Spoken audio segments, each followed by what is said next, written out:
Welcome back to the deep dive. Today we're taking some really specific conceptual medical notes, Hmm. the kind designed to get you up to speed fast, and we're turning them into a proper exploration. Mm-hmm. We're looking at one of the body's hardest working, but maybe most overlooked bits of plumbing, Yeah, the ureter. that's right. It's the conduit, isn't it? The vital pipeline running from the kidney down to the bladder. And, for something that looks like a pretty straightforward tube, Yeah, just a tube. well, the number of ways it can actually go wrong is pretty staggering, either through early developmental glitches or things that happen later in life. Exactly. So that's our focus today, diving deep into what we're calling the developmental drama of the ureter. Our source material, like you said, is that high-yield targeted stuff. Right. And our mission really is to give you that shortcut to understanding the complex patterns, congenital anomalies, acquired diseases, and maybe most importantly, the clinical clues that help you tell them apart. And, look, if you want to master this topic, you really have to grasp one fundamental thing: the embryology. Almost the entire catalog of ureteral problems stems from a single critical moment, or maybe a series of moments in early formation. Yeah. We're calling it the blueprint fault line. The blueprint fault line. Okay, I like that. Let's start right there. What is the ureter fundamentally at its origin? Okay, so it begins as this tiny, highly specialized little sprout. It's called the ureteric bud. A bud? Okay. Yeah, and this bud is actually an outgrowth from the mesonephric duct. Now, you might know that better as the Wolffian duct. Ah, the Wolffian duct. Exactly. This duct, well, it's temporary in females, but it forms a big chunk of the male reproductive tract. And importantly for us, it's the universal foundation for our urinary plumbing. Okay, so we're talking about this minuscule offshoot from a duct that's not even permanent in half the population. Right. And it has to navigate this incredibly complex, growing environment inside the embryo and then fuse perfectly with the developing bladder. That sounds, well, it sounds like a high-stakes, really time-sensitive operation. Oh, it absolutely is. Mhm. And here's the crucial insight, the why, behind almost everything else we'll discuss. The destiny of the ureter, Yep. its number, so whether you get one or two, Right. its position, where it sits in the body, and its termination, where it actually connects to the bladder. All of that is essentially fixed by the moment and the location that this little bud forms and how it subsequently migrates. Wow. So if the bud forms too early or maybe too late, or if it branches incorrectly as it grows towards the kidney, the anomaly is basically set in stone right then and there. It's like the butterfly effect, but for urology.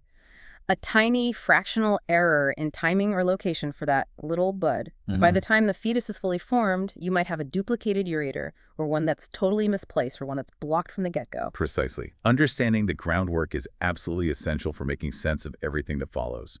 Okay, let's start unpacking this then.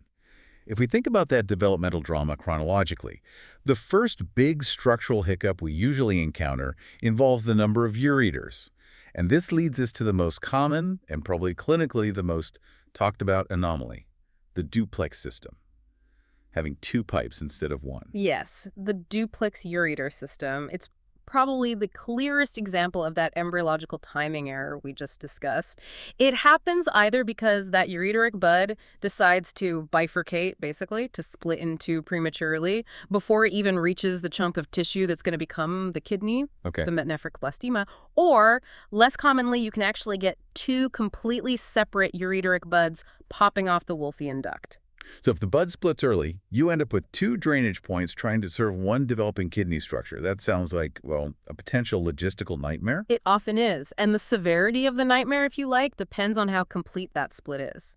We generally talk about two main types. First, there's incomplete duplication. Incomplete. Okay. This is where you have two ureters draining the same kidney, but somewhere along the way down, they merge back into a single tube before they reach the bladder. So they join up. They join up. They typically share just one opening into the bladder. And clinically, this type is often, well, silent or maybe less severe. Perhaps you get a little bit of reflux or urine stasis right at the point where they merge, the Y junction. So the two tubes start separately, but they manage to unify before the finish line. The system's maybe a bit redundant structurally, but often manageable, you're saying. Generally, yes. The real clinical headache tends to be complete duplication. Okay. Now here you have two totally distinct ureters running the entire way down. Each one drains an independent segment of the kidney. Usually we talk about an upper pole and a lower pole. And crucially, each one terminates with its own separate opening, usually into the bladder, but sometimes elsewhere. Two separate pipes, two separate destinations. Exactly. And this scenario almost always leads to problems. We're talking obstruction, reflux, recurrent UTIs, and very often incontinence, especially in girls. And this, right here, this feels like the moment we absolutely have to introduce the single most important diagnostic principle, certainly in pediatric urology, the Weigert-Meyer rule. This is like the anatomical prophecy, isn't it? It predicts the fate of those two tubes in a complete duplication. The Weigert-Meyer rule is, well, it's indispensable. You have to know it. It dictates this predictable pattern of pathology based on which pole of the kidney each ureter drains. Okay, break it down for us. To really get it, we need to quickly dip back into that migration story. So imagine you have two ureteric buds forming on the Wolffian duct. They don't form at exactly the same time. The bud that forms later, and this is the one that will eventually grow up to drain the kidney's upper pole, this later bud actually gets sort of dragged along further down and more medially as the bladder trigone develops and absorbs the end of the Wolffian duct. Wait, hang on. So the bud for the upper part of the kidney forms later. That seems counterintuitive. It does, doesn't it? But yes, that's correct. And because it arrives, so to speak, later in development, the developing bladder musculature effectively pulls its final insertion point lower down, more caudal and more towards the midline, more medial than the normal spot. Okay. Now, this displaced, more caudal insertion point often ends up ectopically, meaning outside the bladder proper, perhaps in the urethra or even the vagina in girls, or even if it does manage to insert into the bladder, its path through the bladder wall is often unusually long and oblique, making it congenitally narrow, prone to blockage. Okay, so because it was the late arrival to the bladder party, the upper pole ureter gets a bad seat. It ends up in a constricted, often misplaced spot. And that narrowing means flow is impeded, right? Leading straight to obstruction. Exactly right. The analogy works perfectly. The upper pole ureter takes a wrong turn, gets displaced downwards and medially, and ends up functionally or anatomically obstructed. And the result? Hydronephrosis swelling and potential damage in that upper segment of the kidney. Got it. Upper pole obstructs. Now, what about the other one? The original, earlier bud, the one that drains the lower pole of the kidney. So the lower pole ureter bud, because it inserted into the Wolffian duct earlier, gets incorporated into the developing bladder higher up, more superiorly, and more out to the side, more laterally than the normal position. Okay, higher up and more lateral. What does that mean functionally? Well, this more lateral and superior insertion point results in a much shorter tunnel as it travels through the bladder wall, and that short tunnel compromises the natural anti-reflux valve mechanism that's normally present there. Okay. A shorter tunnel means a less effective valve. So even though the lower pole ureter maybe got the better initial position, its short path through the bladder wall means it's prone to vesicoroidal reflux, VUR, urine flowing the wrong way. That is the classic duality. The upper segment is obstructed, dilated, potentially damaged from back pressure. The lower segment is refluxing, allowing potentially contaminated urine from the bladder to slosh back up towards the kidney, setting the stage for pyelonephritis, kidney infections. This predictable combination, upper pole obstructs, lower pole refluxes, that is the absolute clinical high-yield pearl you need to take away. That embryological explanation really locks it in, doesn't it? The delayed bud ends up causing the blockage downstream. The early bud, ironically, ends up causing the functional backflow problem because its valve isn't formed right. Upper obstructs lower refluxes. Got it. Now, you mentioned something often associated with this duplex drama, the ureter seal. Sounds quite dramatic, like a little fluid-filled balloon. That's a pretty good description. Yeah. A ureter seal is simply a cystic dilation of the very end of the ureter, the part that's actually inside the bladder wall, the intravesical portion. Okay. So imagine the ureter tunneling into the bladder. If the tiny hole at the very end, the orifice where urine squirts out, is congenitally narrowed or stenotic. Like a pinhole. Exactly, like a pinhole. Then the pressure from the urine trying to get out causes the ureter wall right behind that blockage point to bulge outwards, ballooning into the bladder cavity itself. It's like when you pinch the end of a garden hose really tight, isn't it? The hose just swells up right behind your fingers because the water can't get out fast enough. Precisely that mechanism. And clinically, the ureterus itself can cause obstruction, leading to hydronephrosis in the ureter and kidney above it. Sometimes, particularly in girls, a large one can even prolapse out through the urethra. Oh, wow. Okay. But the real payoff here, especially for learners, is the imaging, right? You mentioned a classic visual clue. Yes, absolutely. On a contrast study, like an old-school intravenous urogram, IVU, or more commonly now on a CT scan with contrast, the ureterosil gives you the classic cobra head sign. Cobra head. Yeah, you see the contrast-filled ureter leading down towards the bladder. Then, inside the contrast-filled bladder, you see this roundish, lucent-filling defect that's the wall of the ureterosil itself, filled with non-opacified urine. The shape, with the ureter forming the neck and the dilated cyst forming the hood, looks remarkably like a cobra's head rearing up. It's pretty unmistakable once you've seen it. That's a great visual. Cobra head sign.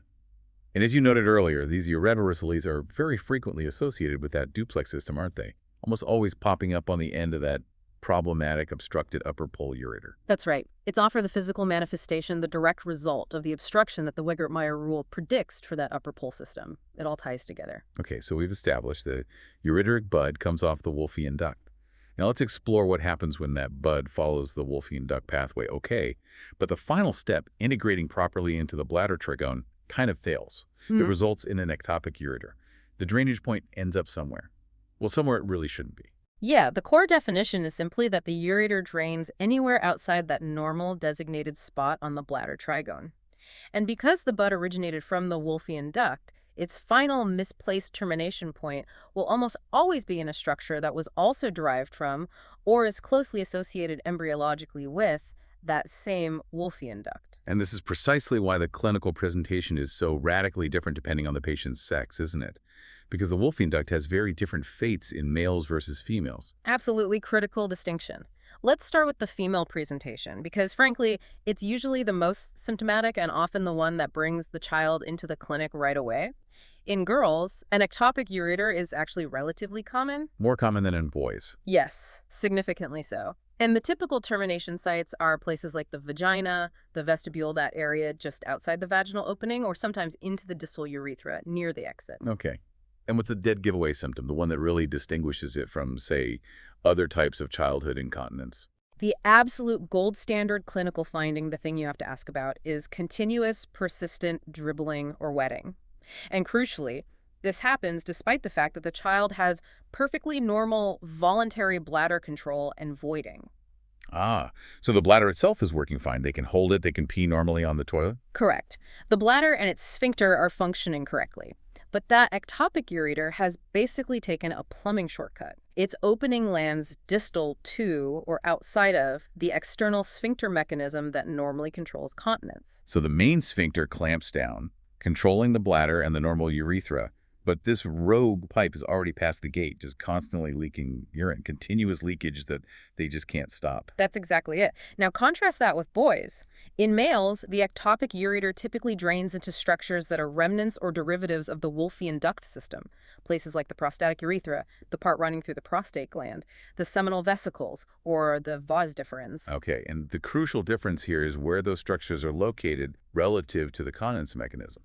Precisely. Those termination sites in boys are almost always located proximal to the external urinary sphincter, upstream of the control valve. Right. So because the ectopic opening is above the voluntary sphincter, that muscle can still effectively close off the entire lower urinary tract when needed. And the result is... Boys are usually continent. They don't typically have that constant dribbling. Correct. That is a fundamental sex-based difference in presentation that's key for diagnosis. Boys with an ectopic ureter might present later, maybe with recurrent epididymitis, or chronic infections in the seminal vesicle, or perhaps obstructive voiding symptoms. But that defining feature of the female ectopic ureter, the continuous incontinence despite normal voiding, is generally absent in males. The sphincter's location relative to the ectopic opening changes everything. Okay, that's a really clear distinction. Location, location, location, relative to the sphincter. Right, moving on from misplaced plumbing to something more like developmental traffic jams. Let's talk about the retrocaval ureter, sometimes called circumcaval ureter. This one sounds like it flips the normal anatomy around. Yeah, this is actually a favorite concept to explain because it's such a brilliant, almost counterintuitive example. It's a ureteral problem. The ureter gets obstructed, but it's actually caused by a vascular error. The ureter itself developed fine. It's the inferior vena cava, the IVC, that's the culprit here. It didn't form quite right. How does the IDC, the big vein, manage to trap the ureter? What goes wrong? Well, you have to remember the IVC doesn't just appear fully formed. Embryologically, it develops from this really complex process of fusion and regression disappearance of various primitive venous channels, specifically things called the supracardinal and subcardinal veins. Okay. Normally, certain parts of these early veins persist and fuse while others disappear. In the case of a retrocaval ureter, typically the right supracardinal vein fails to involute or disappear correctly, or there's some other atypical variation in how the IVC segments fuse together. The end result is that the final path of the formed IVC is slightly different, slightly more anterior or persistent than it should be. And the poor ureter, which is developing and laying down its own path at the same time, basically finds itself stuck behind this abnormally positioned great vein. Exactly. The ureter ends up passing behind the IVC. It gets looped posteriorly around the back of the vena cava, and this forces it into this tight, restrictive bend as it tries to get back to its normal path towards the bladder. And you mentioned it's almost always on one side. Yes, this is almost exclusively found on the right side, and that's because of the specific asymmetric way the IVC develops, particularly involving the fate of the posterior cardinal veins, which contributes significantly to the IVC on the right, but not really the left. Okay, so right-sided issue due to IVC development, and that tight loop, that awkward bend behind the IVC, that causes the problem. That causes a significant, often high-grade obstruction. The ureter gets kinked or compressed as it wraps around the vein, leading to right-sided hydronephrosis, swelling of the right kidney and ureter. Makes sense. And the diagnostic payoff, the thing you'll look for. It's the imaging signature again, because the ureter has to swing medially towards the midline, then dive posteriorly to get around the back of the IVC, and then loop back anteriorly to continue its descent towards the bladder.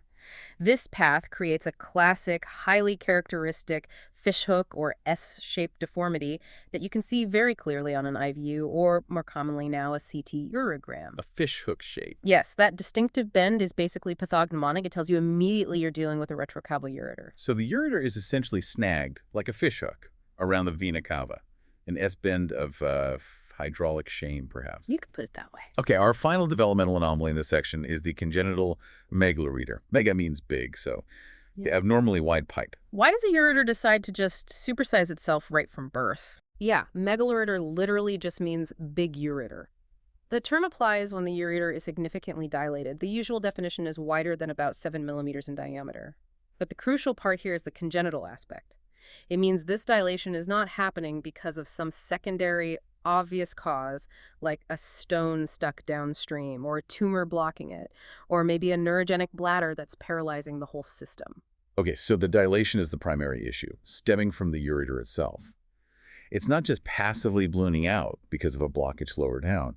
Does that mean the muscle in the ureter wall is somehow defective? Often, yes. That's thought to be the underlying issue. In many cases, particularly in what we call the obstructive types of megaloreter, there seems to be a segment of the distal ureter, usually right near the bladder junction, that has abnormal or even absent peristaltic smooth muscle. It's an adynamic segment. Adynamic meaning it just doesn't squeeze properly. Exactly. It can't propagate the normal wave of contraction needed to push urine effectively down into the bladder.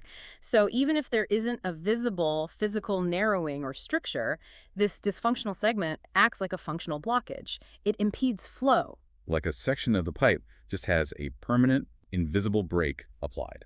That's a good analogy. And because this can be tricky to sort out, we categorize congenital megaloreters into 3 main types.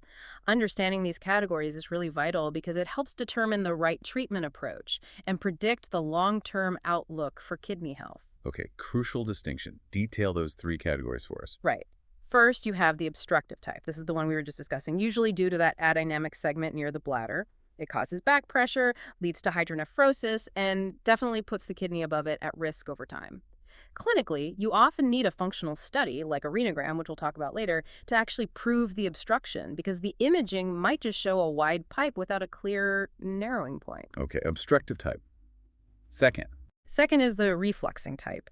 In this case, the ureter is dilated, yes, but the main problem is that this dilation, particularly down near the bladder, compromises the anti-reflex mechanism at the ureterovesical junction, UVJ. So it allows vesicoureteral reflux, VUR. So urine flows back up. Yes. This is often the type that presents clinically with recurrent urinary tract infections, sometimes even pyelonephritis, because bacteria from the bladder can easily ascend up the wide, refluxing ureter to the kidney. Got it. Obstructive refluxing. And the third type, you said there was a more benign version? Yes, the third category is the non-obstructive, non-refluxing type. This ureter is simply wide.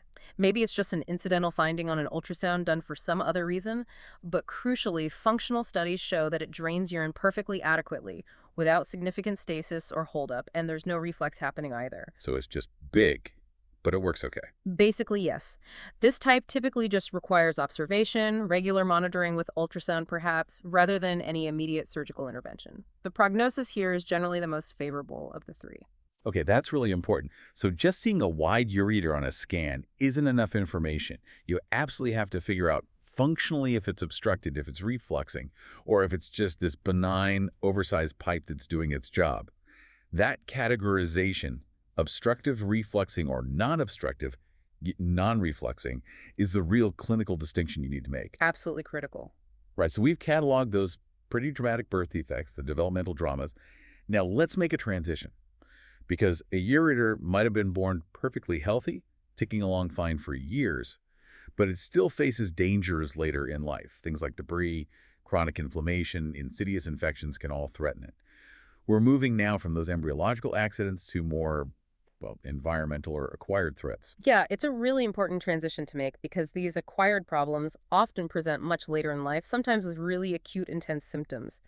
Maybe we can start, though, with one final, albeit rare, congenital failure that's incredibly severe, ureteral atresia or stenosis. Atresia, Mm-hmm. that means a complete failure of a tube to even form a proper opening or lumen, right? And stenosis is just a severe narrowing. Exactly. So when a ureter is completely atretic, it means that the connection between the developing kidney tissue, that metanephric blastema we mentioned, and the ureteric bud either failed to happen entirely or the bud itself failed to hollow out to canalize its lumen. So no pipe formed. Essentially, yes. No functional pipe.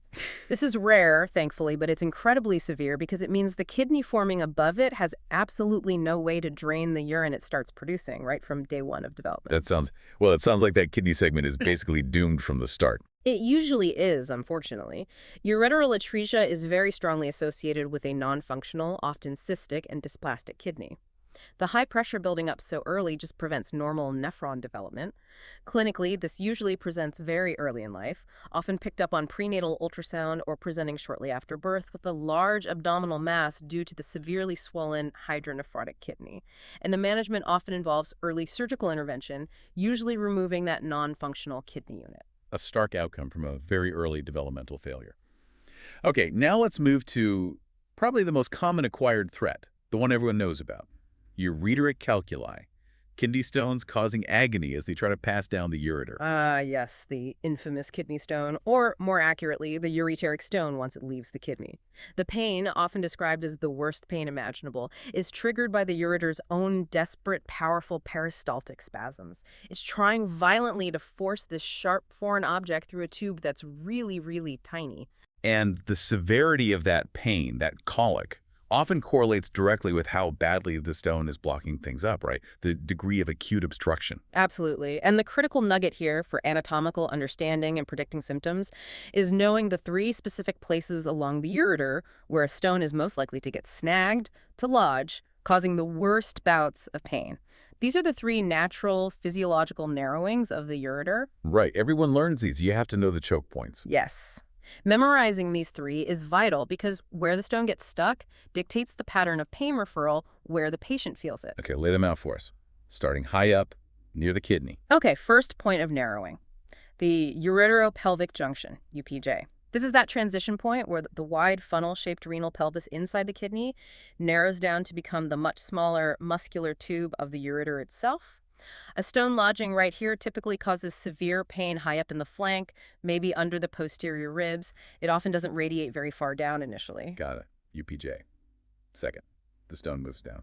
It moves down, and the next common sticking point is where the ureter crosses over the major blood vessels in the pelvis. Specifically, as it crosses the pelvic brim, or more precisely, the iliac vessels, there's a natural constriction here. Okay. A stone lodging at this point typically causes pain that refers a bit lower down, maybe lower flank, radiating around towards the front, into the interior abdomen, sometimes mimicking appendicitis or diverticulitis, depending on the side. Right. And the third, the final, and often the most painful squeeze point. That's the ureterovesical junction, UVJ. This is anatomically the narrowest point of the entire ureter. It's where the ureter tunnels obliquely through the thick muscular wall of the bladder before it finally opens into the bladder lumen. The tightest squeeze. Definitely. A stone lodging here causes the most dramatic and often the most characteristic pain referral pattern. The pain typically radiates right down into the groin, sometimes into the ipsilateral testicle in men or the labia in women. And very often it's accompanied by urinary symptoms like urgency and frequency because the stone sitting there is directly irritating the bladder wall itself. Yeah, the classic symptom profile then.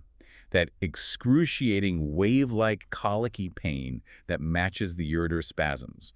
The characteristic radiation pattern, depending on the location, UPJ, pelvic brim, or UVJ groin, and almost always hematuria blood in the urine from the stone scraping the lining. Exactly. The presence of hematuria, even microscopic, is a huge clue. It confirms the stone's traumatic passage, even if the stone itself hasn't actually been passed out yet.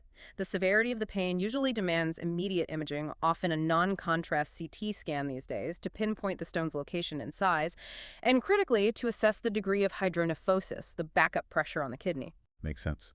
Okay, let's talk briefly about ureteritis, just straightforward inflammation of the ureter itself.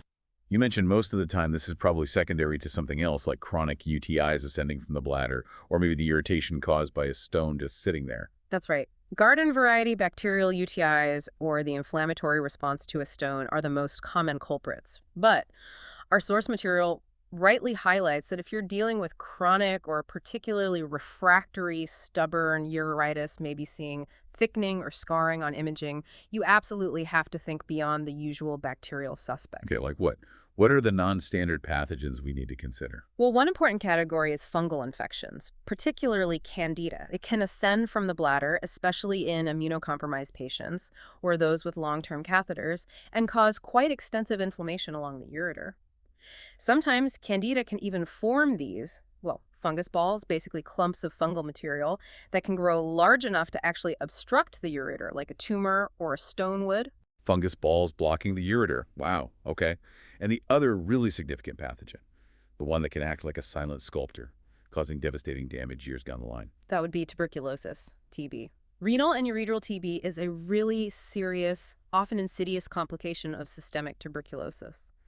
The TB organism sets up shop in the kidney and collecting system, causing this chronic, low-grade granulomatous inflammation. And how does the ureter react to that chronic TB inflammation? It reacts very badly. The ureter becomes progressively encased in dense chronic scarring. This often leads to the formation of multiple strictures, sometimes long segments of narrowing. Classically, it's described as creating a pipe stem ureter rigid, narrowed, poorly functional. Eventually, these strictures can completely obliterate the ureteral lumen, leading to kidney destruction from back pressure. So the takeaway is, if a patient presents with a really weird, chronic, maybe multiple stricture pattern in their ureter, especially if they come from a region where TB is endemic, or if they have any history of prior TB infection elsewhere in the body. You must consider and actively pursue the diagnosis of genitourinary TB, because the treatment isn't just surgery to fix the stricture. It requires specific, prolonged, multi-drug anti-tuberculosis therapy, often for many months. Missing the underlying TB diagnosis means any surgical repair is likely to fail. Right. It's a perfect example, isn't it? A systemic infection manifesting years later is this localized anatomical catastrophe in the ureter requiring a completely different treatment strategy. Yeah. Okay, so the ureter is constantly just trying to keep that pathway open, keep the urine flowing, but its natural reaction to injury or chronic inflammation, which is scarring, fibrosis often ends up being kind of self-destructive, doesn't it? Part 4 feels like it's all about those long-term chronic threats that lead to blockage. Starting with strictures. Exactly. A stricture is simply a narrowing of the ureter caused by the buildup of scar tissue, fibrosis. And regardless of the initial cause, the ultimate, inevitable result of a significant ureteral stricture is chronic obstruction, urine stasis behind the blockage, and eventually, if it's left untreated, irreversible damage to the kidney upstream hydronephrosis, leading to atrophy and loss of function. And since most clinically significant strictures in adults are acquired, meaning they weren't born with them, the patient's past medical history becomes absolutely paramount in figuring out why they have one, right? What are the major specific causes of ureteral scarring we need to ask about in an adult patient presenting with hydronephrosis? Yeah, history is key. You have to play detective. We need to look for specific insults that could have damaged the ureter. Probably the most common cause, unfortunately, is postoperative injury. We call it iatrogenic injury caused by medical treatment. How does that happen? Well, the ureter runs down through the retroperitoneum and deep in the pelvis, in close proximity to lots of other organs. So, major pelvic or abdominal surgeries, things like radical hysterectomies for gynecological cancer, complex colon resections, or repairs of abdominal aortic aneurysms all put the ureter at high risk. It can be accidentally ligated, tied off with a suture, crushed with an instrument, cauterized, or even completely severed during the dissection. Okay, so direct mechanical injury during surgery. That makes sense. What about causes that are maybe more insidious, where the damage shows up much later? A huge one there is radiation exposure. Patients who've received radiation therapy to the pelvis for cancers like cervical cancer, prostate cancer, sometimes rectal cancer can develop ureteral strictures, but often it happens months or even years after the treatment is finished. How does radiation cause a stricture years later? Radiation induces what's called an obliterative endarteritis. It damages the small blood vessels supplying the ureteral wall. This leads to chronic ischemia, inflammation, and a very slow, progressive buildup of dense fibrous tissue that gradually constricts the ureteral lumen. These radiation-induced strictures are often particularly challenging because they tend to be long and the tissue quality is poor due to the compromised blood supply. Right, makes them hard to fix surgically. Okay, surgery, radiation. And the third common cause we actually touched on already, but it probably bears repeating in this context. Yes, chronic impact from stones, particularly a large stone that gets stuck in the ureter and stays there for weeks or maybe even months before it's treated or passes. That prolonged presence causes such intense localized inflammation and pressure necrosis on the ureteral wall that even after the stone is gone, it often leaves behind a ring or a segment of dense scar tissue, a stricture right at the site where it was impacted. Okay, so if a patient turns up with hydronephrosis and imaging shows a narrowing, the detective work is really about linking that stricture back to one of these discrete historical events. Was there pelvic surgery? Was there radiation therapy? Was there a history of a really bad, prolonged kidney stone episode? Precisely, because knowing the likely cause often helps predict the nature of the stricture, short segment versus long, dense versus less dense, and that in turn heavily influences the management strategy. A short post-stone stricture might be amenable to endoscopic dilation or incision, whereas a long, dense radiation stricture almost always requires complex, open, or robotic reconstruction. Got it. History dictates strategy. Okay, finally in this section, let's talk about the most insidious and frankly often the most terrifying threat to the ureter, ureteral tumors. These aren't just blockages, they're destructive, potentially life-threatening growths. Yes. And the overwhelming majority of primary tumors arising in the ureter itself are transitional cell carcinoma, TCC, which we now more accurately call urothelial carcinoma. Okay, TCC or urothelial carcinoma. And that originates from the lining cells. Exactly. It comes from the specialized lining, the urothelium, that covers the entire inside surface of the urinary collecting system, all the way from the renal calyces in the kidney, down the renal pelvis, through the ureter, and lining the bladder and even part of the urethra. And TCC is known for being a field disease, right? What does that mean? It means that the entire urothelial lining across the whole system has often been exposed to the same carcinogenic influences. So, if a patient develops a TCC in their ureter, they are at significantly increased risk of developing another separate TCC elsewhere in the system, in the kidney, pelvis, the bladder, or the other ureter, either at the same time, synchronously, or later on, metachronously. The whole field is considered at risk. Right. Which brings us back to risk factors. What are the big ones? The lifestyle connections we absolutely need to ask about. Number one, far and away, is smoking.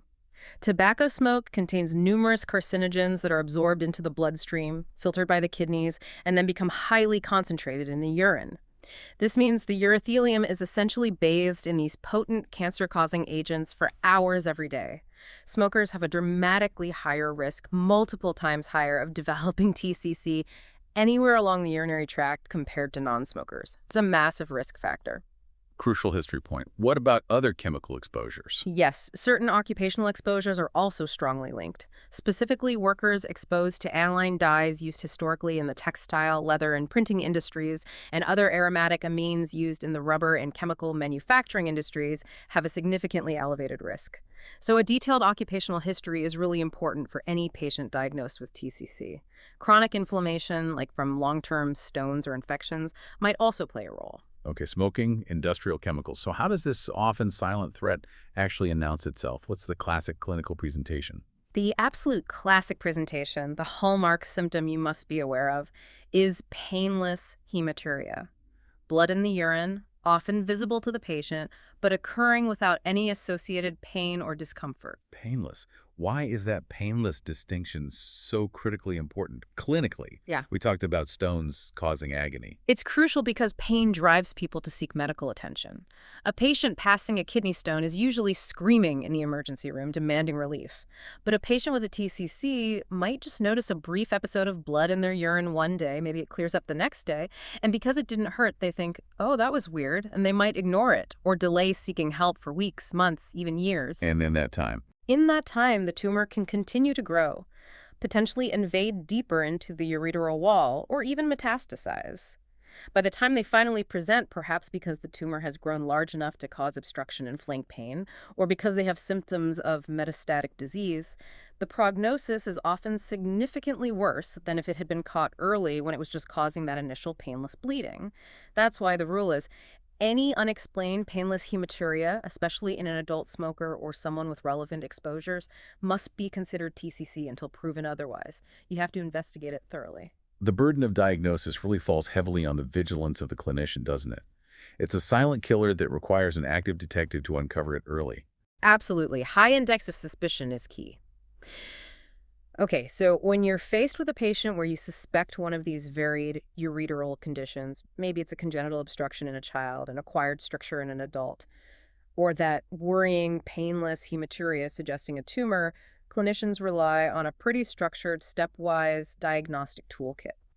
It's really important not just to know the names of the tests, but to understand the unique information each one gives you and why they're typically deployed in a specific sequence. Right, it's about choosing the right tool for the right question at the right time. Let's start with the immediate go-to non-invasive triage tool, ultrasound. What's its role? Ultrasound is almost universally the first line of investigation. Its primary role is really triage. It's excellent at looking for the consequence of a potential blockage, which is hydronephrosis, that swelling or dilation of the renal pelvis and ureter upstream from a possible obstruction. So it tells you if there's a plumbing backup. Exactly. It's quick, it's relatively inexpensive, it's portable, uses no radiation, no contrast dye. Perfect for an initial screen. If the ultrasound shows significant hydronephrosis, you know there's likely a problem that needs further investigation to find the cause. But it often can't tell you why there's a backup or precisely where the blockage is located, Okay? right? Especially deep in the pelvis. That's generally true. It might see a stone in the kidney or the very top of the ureter, but visualizing the whole length, particularly the lower part, can be difficult with ultrasound, especially in adults. So if the ultrasound confirms hydronephrosis, or if suspicion remains high even with a normal ultrasound, maybe for intermittent symptoms, we then escalate the investigation to actually map out the anatomy in detail. Okay, so the next step is usually about getting a detailed roadmap of the ureter and identifying the cause and location of any blockage. That brings us to contrast studies. The older IVU, intravenous urogram, or more commonly now, the CT urogram. Yes, these are our primary structural mapping tools. We inject an iodine-based contrast dye intravenously. The kidneys filter this dye out of the blood, and it then travels down the ureters into the bladder, effectively lighting up the entire collecting system on X-ray for IVU or CT scans. The CT urogram is generally preferred now because it gives us not just images of the urinary tract lumen, but also fantastic cross-sectional three-dimensional views of all the surrounding soft tissues, blood vessels, and bones. Unmatched anatomical context. And what are you specifically hunting for with the CT urogram in these cases? We're looking for several things. Is there a filling defect inside the ureter suggesting a stone or a tumor? Is there an abrupt cutoff or narrowing suggesting a stricture? Can we visualize an anatomical abnormality, like confirming a duplex system or seeing that characteristic S-shaped deformity of a retrocaval ureter? Or can we spot the cobra head sign of a ureterosil down in the bladder? It shows us where the flow is potentially being held up and often reveals what is causing the blockage, stone, stricture, tumor, congenital anomaly. Right, it gives you the detailed anatomical diagnosis. Now, what if the main clinical suspicion is actually vesicoureteral reflux, VUR, that backward flow of urine? Or maybe you need really fine detail about the anatomy of the lower urinary tract, especially in a child, like confirming an ectopic ureter's insertion point. Is CT urogram the best tool then? Not usually for reflex or detailed bladder-urethral anatomy during function. For those specific questions, we need a different kind of tool, one that looks specifically at flow dynamics during bladder filling and emptying. that's the MCU, or micturating cystoretrogram, sometimes called a VCUG, voiding cystoretrogram. Micturating, meaning while the patient is actually peeing. Exactly. The MCU is unique because it's a functional radiographic study. It doesn't rely on IV contrast. Instead, we instill contrast directly into the bladder through a small catheter. Then we take X-ray images or fluoroscopy, live X-ray video, during 2 phases. First, while the bladder is filling, and second, crucially, while the patient is actively voiding or micturating. Okay, sounds a bit invasive, putting a catheter in, Hmm. but presumably necessary to answer the VUR question definitively. How does it actually confirm reflux? Well, during normal voiding, the pressure inside the bladder increases significantly to expel urine. If the valve mechanism at the ureteroaxial junction, UVJ, is incompetent or damaged, like we discussed in the reflexing lower pole of a duplex system, or in primary congenital VUR, then during that high-pressure voiding phase, you'll actually see the contrast actively jetting backwards up the ureter towards the kidney. The MCU is considered the gold standard test for diagnosing VUR and also for grading its severity based on how far up the ureter the reflux goes. Makes sense. You see the backflow happen live. Yeah. And you mentioned it's also good for lower tract anatomy. Yes, because you're filling the bladder and watching it empty, the MCU provides excellent detailed images of the bladder shape, the bladder neck, and the entire length of the urethra. This is critical when you're looking for things like posterior urethral valves in boys, a common cause of obstruction, or trying to pinpoint the exact drainage site of an ectopic ureter relative to the bladder, neck, and sphincter. It beautifully connects structure and dynamic function in the lower urinary tract in a way that static imaging, like a CT urogram, simply can't. Okay, so MCU for reflux and detailed lower tract function. Now, one final crucial question, especially when you've found a blockage like a stricture or maybe a poorly functioning segment in a duplex system, how do you know how much damage has already been done to the kidney itself? Is it worth saving? That's where function tests come in, right? The nuclear rentinogram. Precisely. The nuclear rentinogram, using radioactive tracers like DTPA or MAG3, is the ultimate function check. This is fundamentally different from the anatomical imaging we've discussed. Contrast studies show you structure, what things look like. A rentinogram shows you physiology, how things are working. How does it do that? We inject a small amount of a radioisotope intravenously. This tracer is specifically taken up and excreted by the kidneys. We then use a special camera, a gamma camera, to track the tracer over time. We measure 2 key things. First, how quickly and efficiently each kidney takes up the tracer from the blood. This gives us the differential renal function, telling us what percentage of the total kidney work each kidney, or sometimes even parts of a kidney, like upper versus lower pole, is doing. So like 50-50 or maybe 70-30 if one kidney is weaker. Exactly. And the second thing we measure is how quickly the tracer, once it's in the kidney, washes out down the ureter. This assesses the drainage capacity. If there's an obstruction, the tracer will accumulate in the kidney and wash out very slowly, or maybe not at all.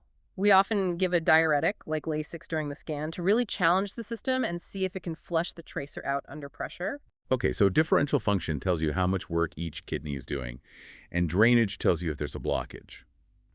Why is this differential function number so absolutely essential before deciding on surgery, say for chronic stricture or a poorly functioning duplex segment? It's critical because it determines viability and guides the entire surgical strategy.